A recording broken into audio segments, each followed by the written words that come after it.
channel එකට ඔයාලා ආදරයෙන් පිළිගන්නවා. අද දවසත් ලස්සන දවසක් වෙන්න කියලා මම ප්‍රාර්ථනා කරනවා. අද වීඩියෝ එකෙන් අරන් ආවේ බබාලා දෙන්නත් එක්ක අද හවස් වරු ගෙවුනේ කොහොමද කියලා. මේ මම අද බබාට දවල්ට කෑම එක හදාගත්ත විදිය මේ යාගේ රෑ කෑම එක ගත්ත හදලා යත් එක පොඩ්ඩක් එළියට ආවා. ඊට පස්සේ අද පහන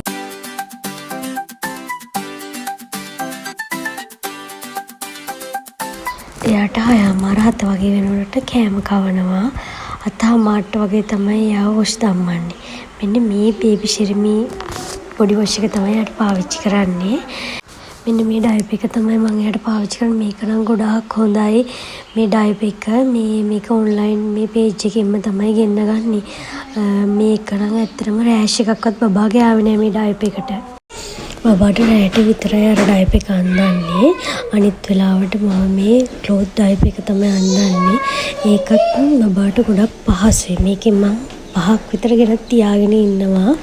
එතකොට බබාගේ මේ යන වියදම මේ ඩයපර් වලට යන වියදම ගොඩාක් ඉතුරු වෙනවා මේ ක්ලොත් ඩයපර් වලින්. උද වොෂ් කරලා ගන්න පුළුවන් හින්දා. අලුත් අම්ම කෙනෙකුට වුණත් මේ වීඩියෝ එක වැදගත් වෙයි කියලා මම හිතනවා. මොකද ඩයපර් සම්බන්ධයෙන් ඩයපර් වලට යන වියදම ගොඩක් අවම කරගන්න පුළුවන් මේ විදියට ක්ලොත් ඩයපර් පාවිච්චි කරොත්. මම බබාට පාවිච්චි කරන කොලොන් එකයි ජොන්සන්ස් බේබි ලෝෂන් එකයි මේ කොහොඹ බේබි එකේ පවුඩර් එකයි තමයි මම බබාට පාවිච්චි කරන්නේ. මේ ප්‍රොඩක්ට් තුනක් ගොඩක් හොඳයි. මේ අද රැයට හැදුවේ අල රොටි. ඊට පස්සේ කෑම එකත් හදලා මම පාවිච්චි කරන ෆේස් වොෂ් එකක් දාගෙන රෑ 9:10 වගේ වෙනකොට බබාලා දෙන්නම නිදිය ගන්නවා.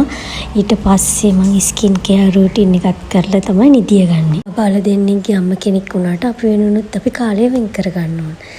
තව අලුත් වීඩියෝ එකකින් අපි හම්බ වෙමු.